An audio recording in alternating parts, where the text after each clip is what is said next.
పాత్రికేయ సోదరులకు, మీడియా మిత్రులకు, టీవీ చూస్తున్న, టీవీలు సోషల్ మీడియాలో చూస్తున్న మీ అందరికీ పేరు పేరున థ్యాంక్ యూ. అద్దాలన్నీ ఒకరోజు ఆగితే చెప్తాను, ఇది వదిలి ఇంకా దయచేసి ఈ సినిమా నిలబెడదాం. ప్రొడ్యూసర్ చచ్చిపోతాడు. ఎందుకంటే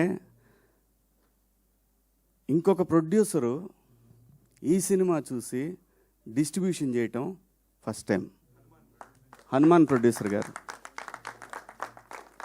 సినిమా చూసి చేశారు. ఇలాంటి సినిమా మా డైరెక్టర్ నీలకంఠ గారు చూశారు నిన్న. ఆయన చెప్పింది ఒకటే, కొన్ని తరాలకు ఒకసారి వస్తుంది ఇలాంటి సినిమా అని చెప్పాడు. వాస్తవంగా 2 రోజులు ముందు కనుక ప్రీమియర్స్ పడితే ఈ సినిమా పొజిషన్ వేరే. ఎందుకంటే అంత హార్డ్ హిట్టింగ్గా ఉండే ఈ సినిమా సెన్సార్ వల్ల డిలే అయింది.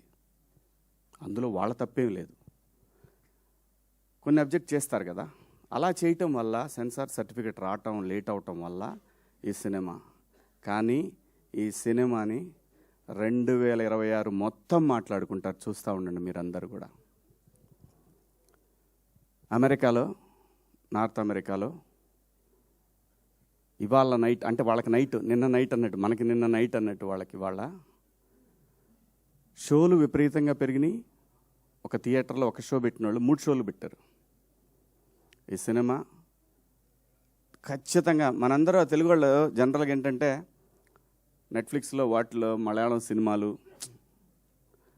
ఆయన బైసన్ డైరెక్టర్ మారి సెల్వరాజ్ అలాంటి డైరెక్టర్తో పోల్చి తన్ని మాట్లాడుతున్నారంటే వీఆర్ సో ప్రౌడ్. ఈ సినిమాలో చేసిన ప్రతి క్యారెక్టర్ అండి, తెలుగు సినిమాలో అద్భుతమైన నటులు ఉన్నారు. కొత్త జనరేషను అద్భుతమైన నటులందరూ వస్తున్నారు, గట్టిగా మాట్లాడబోతున్నారంటానికి ఈ సినిమా ఒక నిదర్శనం. ఏ పాత్ర కూడా, ఏ ఆర్టిస్టు కూడా ఈ సినిమా చెప్పినప్పుడు మీరు నమ్ముతారో లేదో, నందు నా కొడుకు,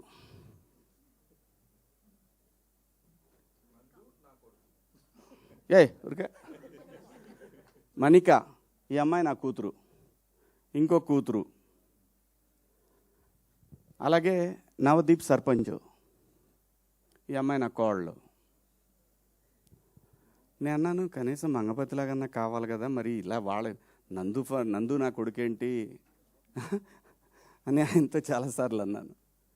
ఈ అబ్బాయి అల్లుడు. అమ్మ ఏడ చావాలి స్వామి. ఒక ఆర్టిస్ట్కి ఒక క్యారెక్టర్ చెప్పినప్పుడు శివాజీ మాటలే కాదండి, వాళ్ళకి తెలియదు నేనేం చేశాననేది. నేను ఆ షూటింగ్ చేస్తున్న రోజుల్లో నేను పడుకుంది 2 అవర్స్. ఎందుకంటే ఆ స్వెల్లింగ్ రావాలి ఆ ఫేస్లో. మీరు చూడండి, ఆ ఫేస్లో ఎప్పుడు కూడా నిద్రమొహంలా ఉంటుంది. అది కళ్ళు పెద్దవి చేస్తే సీరియస్గా ఉంటాయి. ఎందుకంటే నాకు కొడుకు, కోడలు, అల్లుళ్ళు ఇన్ని పాత్రలు ఉన్నప్పుడు బ్యాలెన్స్ చేయలేకపోతే డైరెక్టర్ దెబ్బతింటాడు. ఆయన నన్ను అడగలేదు, ఆయన నన్ను అడగల పాత్ర చేయటానికి. ఎందుకంటే ఇది అన్నం పెట్టిందండి సినిమా, ఒక పేరు, ఒక ప్రతిష్టలు ఇచ్చింది సినిమా. దీనికోసం ప్రాణమైన పెడతాడు ప్రతి ఆర్టిస్టు కూడా. అలా ప్రాణం పెట్టి చేసిన సినిమా ఇది. కాబట్టి ఈరోజు మీ అందరికీ నచ్చిందంటే, సహజంగా ఈ మధ్యకాలంలో మీకు నచ్చిన సినిమాలు వేళ్ల మీద కొన్ని చెప్తాను. మీరు భుజాన వేసుకున్న సినిమాలు, గ్రేట్ ప్రీ వెడ్డింగ్ షో ఒకటి చాలా గట్టిగా పెట్టుకున్నవి. గట్టిగా వాళ్ళు ఎంత ప్రయత్నం చేశారో తెలీదు. మీరు మాత్రం గ్రేట్ ఆంధ్ర కానీ, 360 కానీ, నిషా, మన M9 కానివ్వండి, మా శివ, మన్నే, ఎన్టీవీ అందరూ అంత బ్రహ్మాండంగా భుజాలకు ఎత్తుకొని. ఎందుకంటే సినిమా అనేది ఇది ఏ ఒక్కడి వల్ల ఇండస్ట్రీ నడవదండి. ఒక నిర్మాతకి, అలాంటి నిర్మాతలు ఇంకా 10 మంది రావాలనే ఉద్దేశంతో, ఎందుకంటే ఇదే సినిమాలో పనిచేస్తున్న, ఇండస్ట్రీకి పనిచేస్తున్న వీళ్ళందరూ కూడా సపోర్ట్ చేసి ఆ సినిమాని నిలబెట్టారు. అలాగే ఈ సినిమాకి అలాగే ఈరోజు రివ్యూస్ రాశారు. సో టెక్నికల్ రీజన్స్ వల్ల సినిమా నిన్నటికి వెనకబడిందేమో కానీ, నిన్న నైట్ నుంచి షోలన్నీ కూడా కానీ ఇక్కడ కావాల్సింది సినిమాకి ఎన్ని కలెక్షన్లు వచ్చినాయి అని కాదు, ఇది ఎంత లాంగ్ రన్ ఉంటుంది ఈ సినిమా. ఖచ్చితంగా ఈ సినిమా 26 మొత్తం మాట్లాడుకుంటారు. Credit goes to director and producer. దయచేసి ఈ సినిమాకి నా వ్యక్తిగత విషయాలకి వాటి జోలు పోవద్దు. అది నేను సపరేట్గా చూసుకుంటాను. మీ అందరం మనందరం కలిసి మాట్లాడుకుంటాం. దయచేసి ఈ సినిమాని ప్రమోట్ చేయండి. ఎందుకంటే ఆ నిందని నేను మోయాల్సి వస్తా లేకపోతే. సో ఈ సినిమా గురించి మాత్రమే మాట్లాడండి దయచేసి. నేను థియేటర్లో మాట్లాడతా ఆడియన్స్తో. నేను థియేటర్కి వస్తా, థియేటర్లో మాట్లాడతా ఏం మాట్లాడాలన్నా కూడా.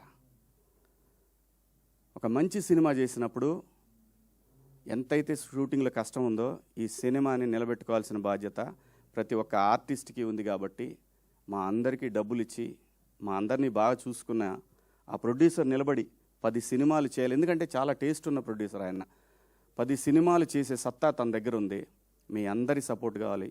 ముఖ్యంగా జర్నలిస్ట్ మిత్రులు మీ అందరి సపోర్ట్ ఈ సినిమాకు ఉండాలని కోరుకుంటూ మీ అందరి దగ్గర సెలవు తీసుకుంటున్నా. థ్యాంక్ యూ సో మచ్ అండి.